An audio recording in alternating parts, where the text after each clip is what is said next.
Now, this distinction was made very clear in this parable that Jesus taught, where he talked about this, this gentleman comes up to him and he says, Master, my brother, this is in the Gospel of Mark, my brother has received an inheritance. Make him share it with me.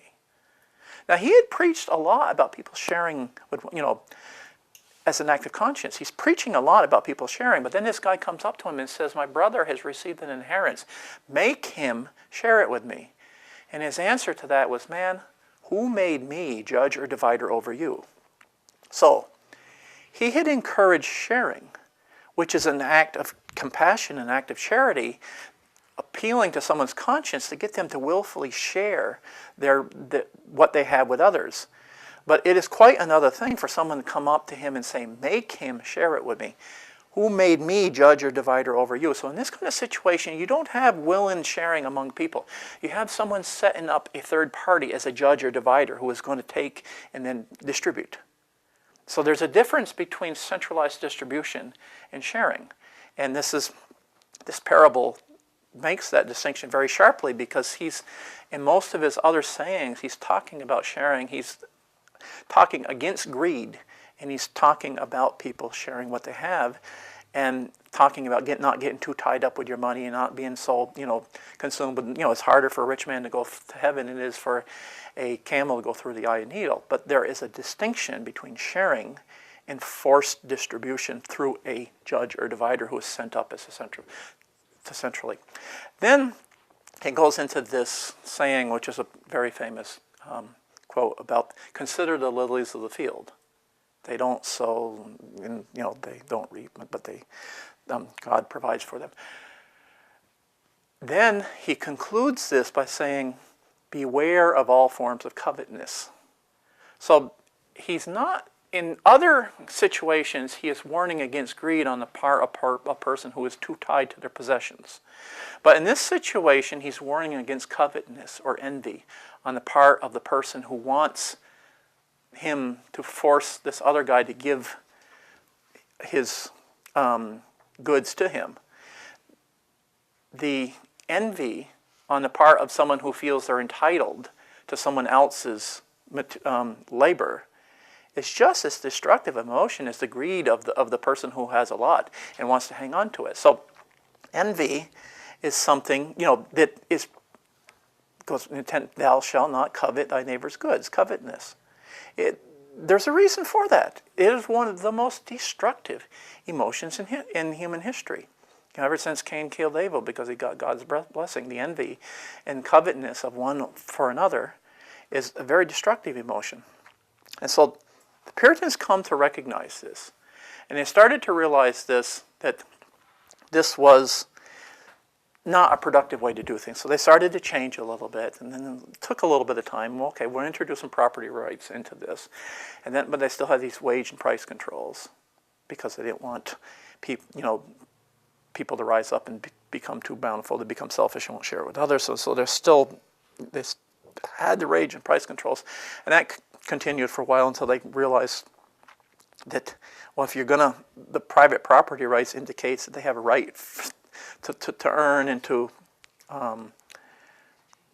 trade back and forth. You can't have private property rights that then tell someone how much they can earn or how much they can pay and charge for their goods and services. So that finally slowly started to wear out too, and they got rid of that. And then the last thing was sumptuary legislation. Sumptuary legislation was regulation on the kind of clothing they could wear. And this was we talked earlier about some of the Puritans had this belief in a natural hierarchical order, and so this idea of people taking on airs and trying to be, somebody they're not and stuff like that was something that they were trying to legislate against, and they were trying to create what they considered this natural godly hierarchy, and it didn't work. And it's just messed all things up. And each one of these experiments made a mess. And so they eventually got rid of all of it and started to pursue relatively free market, as time went on, more and more free market approach to the economics. And this is when they started to prosper. And so they come to the conclusion that the free market is a natural way of channeling the human passions. There is a difference between self-interest and selfishness. And even if there is selfishness, there is a healthy way to channel that into a productive activity, and then there is a destructive way that causes the selfishness to increase. And so they realized that if you allow voluntary exchange in the free market, that the natural inclination for self-interest would take on a productive channel, and it would create productivity that would benefit everybody. So the idea that you could eliminate self-interest by socially managing things from the top down, they reckon it doesn't work. And they learned to distinguish between self-interest and selfishness. Self-interest is a basic part of human nature. Self-preservation is part of being human. There's nothing wrong with it. It's when it becomes distorted and perverted and you get selfishness, yes, that's a problem. But self-interest itself is part of our nature, and it's not something you can socially engineer out of existence.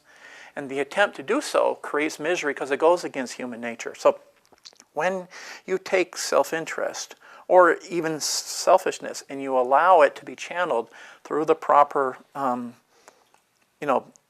voluntary exchange, then you have productivity. And this is a distinction that a lot of people misunderstand in the writings of Adam Smith. Adam Smith wrote a treatise on economics. It's called The Wealth of Nations. And in this treatise, he's quoted as saying, it is not from the benevolence of the butcher or the baker that we get, the goods that he's producing. It's from his self-interest. But because of his self-interest, he engages in an activity that benefits the whole of society. And so he uses the term of an invisible hand. He also, in Theory of Moral Sentiments, he talked about there is a sentiment, a moral sentiment towards benevolence. So there's two sides to this coin. There is a higher aspect of human nature where we have a moral sentiment towards benevolence. But there is a self-interest too. And so you had Theory of Moral Sentiments, you also have Wealth of Nations. And you've got to read the whole thing in its context to get his thinking straight, because a lot of people say, well, it just goes to show the free market is based upon selfishness because the whole thing is based upon self-interest. It's not that the free market is based. The free market is based upon voluntary exchange, freedom of human action. It is not. It simply takes into account human nature. So what Adam Smith was saying was something the Puritans already discovered, is that there is a basic aspect of human nature that is better channeled into product activity through the actions of the free market. And so the free market, more so than the centralized planning, channels these into productive behavior. When you centrally plan something and you take away a product, from one, then you invite envy, because people feel they're entitled. So that causes strife and division. You invite sloth, laziness, which destroys productivity, which destroys creativity, ingenuity, which also not only hurts the public good, but undermines the individual's own pursuit of happiness, because the individual is a creative being, who seeks to take on challenges and realize their potential as beings created in the image of God. So there's only a certain amount of that you can, being taken care of only goes so far when it comes to developing human happiness, because even an animal, you cage them and you feed them and take care of them, stuff like that, eventually they're not going to be happy. They're going to be, it's like the lion in the cage, he's pacing and pacing. The human being even more so. And so, you take care of them and take care of them, and eventually you turn them into a vegetable. And no human being can be happy with that. So this is the productivity, the ingenuity that is the hallmark of the entrepreneur, is something that is a very important part of human striving, human fulfillment, and the pursuit and realization of happiness.